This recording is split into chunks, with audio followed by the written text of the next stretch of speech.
So guys आज की इस वीडियो में हम लोग सीखेंगे कि आप अपने सिस्टम पर यानी कि विंडोज 10 पर लोकल होस्ट को कैसे इनेबल कर पाएंगे। तो इसे इनेबल करने से पहले हम लोग यहाँ पर इसके बारे में कुछ जान लेते हैं। तो माइक्रोसॉफ्ट के इस लोकल होस्ट को आप यहाँ पर कह सकते हैं लोकल सर्वर या फिर लोकल नेटवर्क, जो कि यहाँ पर काम करेगा आपका लोकल वेब सर्वर की तरह। तो आप इसे यहाँ पर इनेबल कर सकते हैं दो मेथड से। पहला मेथड, आप यहाँ पर अपने सिस्टम पर इंस्टॉल कर सकते हैं कुछ सॉफ्टवेयर को, या फिर आप इसे बिना सॉफ्टवेयर के भी अपने विंडोज 10 पर इनेबल कर सकते हैं। अगर आप एक वेबसाइट डेवलपर हैं या फिर आप कंप्यूटर हैकिंग को परफॉर्म करना चाहते हैं या फिर इसका टेस्ट करना चाहते हैं, तो आपके लिए एक बेहतरीन जगह हो सकती है, यानी कि आपका लोकल होस्ट। यहाँ पर आप अपने किसी भी HTTP फाइल को इंपोर्ट करके इसका टेस्ट यहाँ पर कर सकते हैं। आपने अपने लाइफ में अक्सर सुना होगा कि इस तरह की और कोई भी जगह नहीं है, क्योंकि आप लोकल होस्ट पर कोई भी टेस्ट परफॉर्म करते हो ना, तो ये बिल्कुल भी इलीगल नहीं होता, क्योंकि आप सारे टेस्ट को यहाँ पर परफॉर्म कर रहे होते हैं अपने ही सिस्टम पर। तो ये किसी भी एंगल से इलीगल नहीं होता। तो हम लोग यहाँ पर ज़्यादा थ्योरी पर ध्यान नहीं देते हैं और हम लोग यहाँ पर सीधे बढ़ते हैं कि आप इसे अपने सिस्टम पर कैसे इनेबल कर पाएंगे। तो जैसा कि मैंने आपको बताया था, आप इसे इनेबल कर सकते हैं सॉफ्टवेयर के थ्रू और कुछ सेटिंग्स के भी थ्रू। तो फर्स्ट मेथड में आप यहाँ पर दो तरह के सॉफ्टवेयर इंस्टॉल करके इसे इनेबल कर सकते हैं। तो फर्स्ट आप यहाँ पर जैम सॉफ्टवेयर को अपने सिस्टम पर इंस्टॉल कर सकते हैं और इनेबल कर सकते हैं अपने लोकल होस्ट को। सेकेंड सॉफ्टवेयर जो आता है हमारा, वो होता है हमारे यहाँ पर वैम्प। तो आप इसके भी थ्रू लोकल होस्ट को इनेबल कर सकते हैं। तो दूसरा तरीका जो हम लोग यहाँ पर आज की इस वीडियो में अप्लाई करने वाले हैं, वो है हम अपने कंट्रोल पैनल से एक सेटिंग को इनेबल करेंगे, जिसके थ्रू हम लोग यहाँ पर इनेबल कर पाएंगे अपने लोकल होस्ट को। तो इसे इनेबल करने के लिए हम लोग यहाँ पर सीधे बढ़ते हैं सर्च पैनल की तरफ और यहाँ पर सिंपली सर्च कर लेते हैं कंट्रोल पैनल। तो कंट्रोल पैनल ओपन करने के बाद आपके सामने कुछ इस तरह का इंटरफेस होगा। तो हमें यहाँ पर आ जाना है प्रोग्राम्स एंड फीचर्स पर।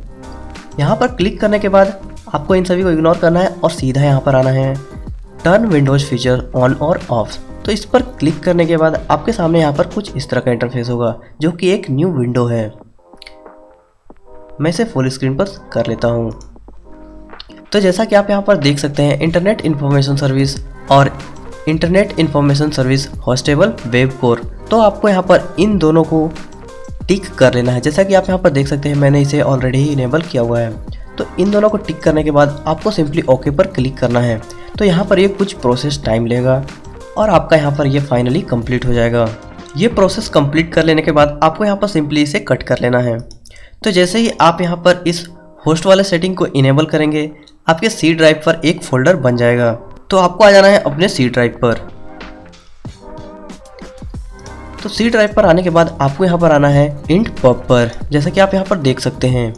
इसे ओपन करने के बाद आपको यहाँ पर विजिट करना है www रूट पर। तो जैसा कि आप यहाँ पर देख सकते हैं, आपके सामने कुछ इस तरह का फाइल होगा। आपके केस में यहाँ पर सिर्फ दो फाइल होंगे, ये और ये। मैंने यहाँ पर ये दोनों पहले से इंपोर्ट किए हुए हैं, जो कि मेरा यहाँ पर HTML फाइल है। तो इसे चेक करने के लिए हम लोग यहाँ पर सीधे बढ़ते हैं अपने ब्राउज़र की तरफ। आपको सिंपली अपना ब्राउज़र ओपन कर लेना है और आप यहाँ पर सर्च बॉक्स पर टाइप कर सकते हैं लोकल होस्ट, या फिर आप इसका IP भी डाल सकते हैं। तो लोकल होस्ट का IP क्या होता है? तो लोकल होस्ट का IP होता है 192.0.0.1। तो हम लोग यहाँ पर सिंपली टाइप कर लेते हैं लोकल होस्ट और हम लोग यहाँ पर सिंपली इंटर पर क्लिक करते हैं। तो जैसा कि आप यहाँ पर देख सकते हैं, हमारा यहाँ पर लोकल होस्ट इनेबल हो चुका है। तो ये वही इमेज है जो हमने देखा हुआ था ड्राइव सी पर। मैं आपको यहाँ पर फिर से दिखा देता हूँ।